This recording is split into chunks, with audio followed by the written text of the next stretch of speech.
Welcome back to video prep point.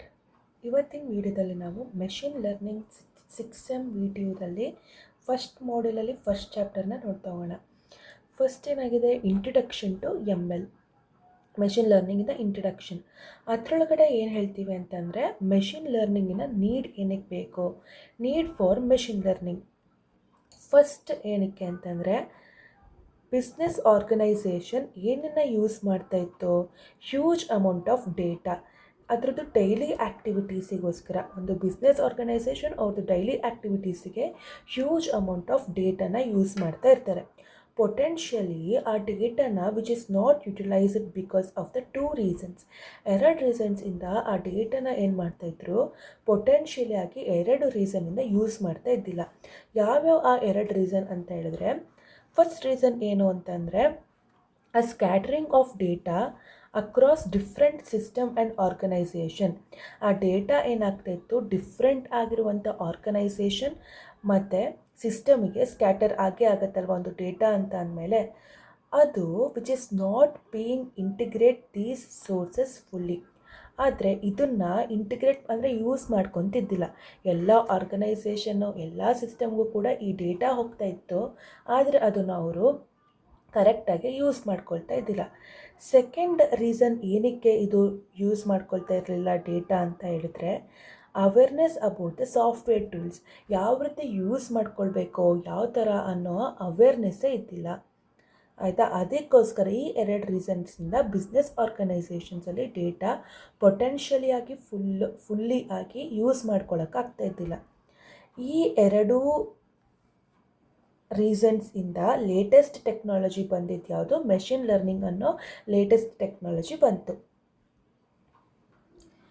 M L ಏನಾಗ್ತಾಯಿತ್ತು, ತುಂಬ popular ಆಗ್ತಾ ಹೋಯಿತು ಯಾವಾಗ ಅಂತ ಹೇಳಿದ್ರೆ, ಬಿಕಾಸ್ ಆಫ್ ದ ತ್ರೀ ರೀಸನ್ಸಿಂದ. ಫಸ್ಟ್ ರೀಸನ್ ಏನು ಅಂತಂದರೆ, high volume of available data to manage. ಯಾಕಂತ ಅಂದರೆ ನಮಗೆ ತುಂಬ ವಾಲ್ಯೂಮ್ ಆಫ್ ಡೇಟಾ ಅವೈಲಬಲ್ ಆಗ್ತಾಯಿತ್ತು, ಅದನ್ನು ನಾವು ಮ್ಯಾನೇಜ್ ಮಾಡ್ತಾ ಹೋಗಬೇಕಾಗಿರುತ್ತೆ. ಎಕ್ಸಾಂಪಲ್, ಈಗ ಫೇಸ್ಬುಕ್ ಆಗಿರ್ಬೋದು, ಟ್ವಿಟ್ಟರ್ ಆಗಿರ್ಬೋದು, ಯೂಟ್ಯೂಬ್ ಆಗಿರ್ಬೋದು, ಈ ಡೇಟಾನ ಫಿನಾಮಿನಲ್ ಆಗಿರುವಂಥ ರೇಟಲ್ಲಿ ಯೂಸ್ ಮಾಡ್ಕೊಳ್ತಾ ಇತ್ತು. ಆ ಡೇಟಾನ ಈ ಮೂರು ಪ್ಲ್ಯಾಟ್ಫಾರ್ಮ್ಸು ಫಿನಾಮಿನಲ್ ಆಗಿ ಯೂಸ್ ಮಾಡ್ಕೊಳ್ತಿರೋದ್ರಿಂದ ಎವ್ರಿ ಇಯರ್ ಏನಾಗ್ತಾ ಇತ್ತು, ಆ ಡೇಟಾ ಡಬಲ್ ಆಗ್ತಾ ಹೋಗ್ತಾ ಇತ್ತು. ಆಯಿತಾ, ಅದರಿಂದ ಎಮ್ ಎಲ್ ಏನಾಯಿತು, ಸೊ ಪಾಪ್ಯುಲರ್ ಆಯಿತು.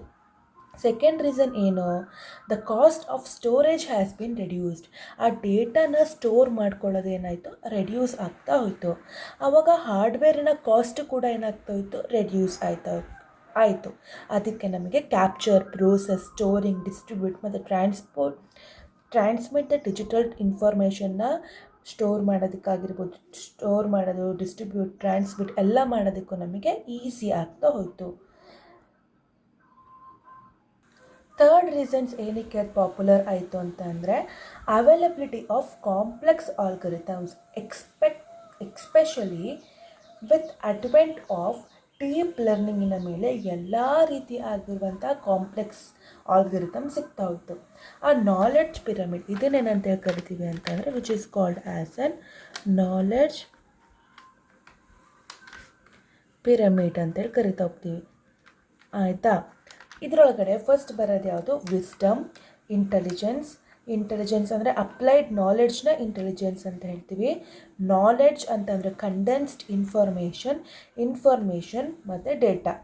ಫಸ್ಟ್ ಒನ್ ಬೈ ಒನ್ ನಾವು ಬಾಟಮ್ ಟು ಟಾಪ್ನ ನೋಡ್ಕೊಳ್ತಾ ಬರೋಣ. ಓಕೆ, ಫಸ್ಟ್ ಏನು, ಡೇಟಾ ಅಂತಂದರೆ ಆಲ್ ಫ್ಯಾಕ್ಟ್ಸ್ ಆರ್ ಡೇಟಾ. ಎಲ್ಲ ರೀತಿಯಾಗಿರುವಂತಹ ಫ್ಯಾಕ್ಟ್ಸನ್ನು ನಾವೇನಂತ ಕರಿತೀವಿ, ಡೇಟಾ ಅಂತ ಹೇಳ್ತೀವಿ. ಇಟ್ ಕ್ಯಾನ್ ಬಿ ನಂಬರ್ ಆಗಿರ್ಬೋದು ಅಥವಾ ಟೆಕ್ಸ್ಟ್ ಆಗಿರ್ಬೋದು, ವಿಚ್ ಈಸ್ ಪ್ರೊಸೆಸ್ಡ್ ಬೈ ಕಂಪ್ಯೂಟರಿಂದ ಏನಾಗಿರಬೇಕು, ಪ್ರೊಸೆಸ್ಡ್ ಆಗಿರಬೇಕು. ಅದನ್ನು ಏನಂತ ಕರಿತಾ ಹೋಗ್ತೀನಿ, ಡೇಟಾ. ಈಗ ಒಂದು ಆರ್ಗನೈಸೇಷನ್ ಏನು ಮಾಡುತ್ತೆ, vast and growing amount of data with data ಸೋರ್ಸಸ್ನ ಅಕ್ಯುಮುಲೇಟ್ ಮಾಡುತ್ತೆ. ಎಲ್ಲ ರೀತಿಯಾಗಿರುವಂಥ ವಾಸ್ಟ್ ಅಂದರೆ broad amount of the data, collections of the data ಏನಾದರೂ ಹೇಳ್ಬೋದು. ಅದನ್ನು ಮತ್ತು growing amount of the data ಎಲ್ಲದನ್ನು ಕೂಡ ವಿತ್ ಡೇಟಾ ಸೋರ್ಸಿನ ಜೊತೆ, ಸಚ್ ಆ್ಯಸ್ ಫ್ಲ್ಯಾಟ್ ಫೈಲ್ಸ್ ಆಗಿರ್ಬೋದು, databases or warehouses, different storage ಫಾರ್ಮೆಟ್ಸಲ್ಲಿ ಆ ಆರ್ಗನೈಸೇಷನ್ ಅಕ್ಯುಮುಲೇಟ್ ಮಾಡಿ ಸ್ಟೋರ್ ಮಾಡ್ಕೊಳ್ತಾ ಅಂತ ಇರುತ್ತೆ. ಅದನ್ನು ಏನಂತೇಳಿ ಕರಿತಾ ಹೋಗ್ತೀವಿ, ಡೇಟಾ ಅಂತೇಳಿ ಕರಿತೀವಿ. ನೆಕ್ಸ್ಟ್ ಇನ್ಫಾರ್ಮೇಷನ್ ಅಂತ ಹೇಳಿದ್ರೇನು, ಫಸ್ಟ್ ನಾವು ಡೇಟಾ ಅಂತ ಹೇಳಿದ್ವಿ. ಡೇಟಾ ಅಂತ ಹೇಳಿದ್ರೇನು, ಇದೊಂದು ವಾಸ್ಟ್ ಅಮೌಂಟ್ ಆಫ್ ದ ಡೇಟಾನ ಅಥವಾ ಗ್ರೋಯಿಂಗ್ ಡೇಟಾನ ಆರ್ಗನೈಸೇಷನ್ ಅಕ್ಯುಮುಲೇಟ್ ಮಾಡುತ್ತೆ. ಆ ಪ್ರೊಸೆಸ್ಡ್ ಆಗಿರುವಂಥ ಡೇಟಾನ ಇನ್ಫಾರ್ಮೇಷನ್ ಅದೇನೇನು ಇನ್ಕ್ಲೂಡ್ ಮಾಡುತ್ತೆ, ಪ್ಯಾಟ್ರನ್ಸ್ನ ಇನ್ಕ್ಲೂಡ್ ಮಾಡುತ್ತೆ, ಅಸೋಸಿಯೇಷನ್ಸ್ ಅಥವಾ ರಿಲೇಷನ್ಶಿಪ್ ಅಮಾಂಗ್ ದ ಡೇಟಾನ ಇನ್ಕ್ಲೂಡ್ ಮಾಡೋದನ್ನೇ ಇನ್ಫಾರ್ಮೇಷನ್. ನೆಕ್ಸ್ಟ್ ನಾಲೆಡ್ಜ್ ಅಂತ ಹೇಳಿದ್ರೇನು, ಈ ಇನ್ಫಾರ್ಮೇಷನ್ನ ನಾವು ಕಂಡೆನ್ಸ್ ಮಾಡ್ತಾ ಇದ್ದೀವಿ ಅಂತ ಹೇಳಿದ್ರೆ ನಮಗೇನು ಬರುತ್ತೆ, ನಾಲೆಡ್ಜ್ ಬರ್ತಾ ಹೋಗುತ್ತೆ. ಅನ್ಲೆಸ್ ನಾಲೆಡ್ಜ್ನ ಎಕ್ಸ್ಟ್ರಾಕ್ಟ್ ಮಾಡ್ಕೊಳ್ಳೋ ತನಕ ಡೇಟಾ ಏನಾಗಿರುತ್ತೆ, ಯೂಸಲ್ಲಿ ಇರೋದಿಲ್ಲ. ಎಲ್ಲಿ ತನಕ ನಾವು ನಾಲೆಡ್ಜ್ನ ಎಕ್ಸ್ಟ್ರಾಕ್ಟ್ ಮಾಡೋದಿಲ್ಲ ಅಲ್ಲಿ ತನಕ data which is not in ಯೂಸಲ್ಲಿ ಇರೋದಿಲ್ಲ. Next similarly knowledge is not useful unless it is put in to action. ನಾಲೆಡ್ಜ್ನ ಎಕ್ಸ್ಟ್ರಾಕ್ಟ್ ಮಾಡ್ಕೊಳ್ಳೋ ತನಕ ಡೇಟಾ ಆ್ಯಕ್ಷನಲ್ಲಿ ಇರೋದಿಲ್ಲ, ಅಂದರೆ ಡೇಟಾ ಯೂಸಲ್ಲಿ ಇರೋದಿಲ್ಲ. ನಾಲೆಡ್ಜ್ನ ಅಂದರೆ ಆ್ಯಕ್ಷನ್ಗೆ ತರೋ ತನಕ knowledge is of no use. Okay, next intelligence ಅಂತ ಹೇಳಿದ್ರೇನು, ಇದು ಅಪ್ಲೈಡ್ ನಾಲೆಡ್ಜ್ ಫಾರ್ ದ ಆ್ಯಕ್ಷನಿಗೆ ಅಪ್ಲೈಡ್ ನಾಲೆಡ್ಜನ್ನು ಇಂಟೆಲಿಜೆನ್ಸ್ ಅಂತ ಹೇಳ್ತೀವಿ.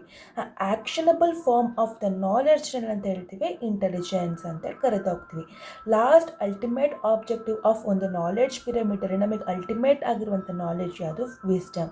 ಇದು ಏನನ್ನ ರೆಪ್ರೆಸೆಂಟ್ ಮಾಡ್ತದೆ, ಮೆಚುರಿಟಿ ಆಫ್ ಮೈಂಡನ್ನು ರೆಪ್ರೆಸೆಂಟ್ ಮಾಡ್ತಾ ಇದೆ. That is exhibited only by humans.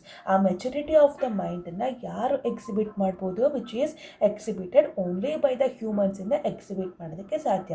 ಇದು introductions of the machine learning ಆಗಿತ್ತು. ನೆಕ್ಸ್ಟ್ ಅಪ್ಕಮಿಂಗಲ್ಲಿ ನಾವು ಡೀಪ್ ಲರ್ನಿಂಗ್ ಬಗ್ಗೆ, types of machine learning, labelled unlabelled ಅದ್ರ ಬಗ್ಗೆ ಎಲ್ಲ ಡೀಟೇಲ್ಡಾಗಿ ನೋಡ್ತಾ ಹೋಗೋಣ.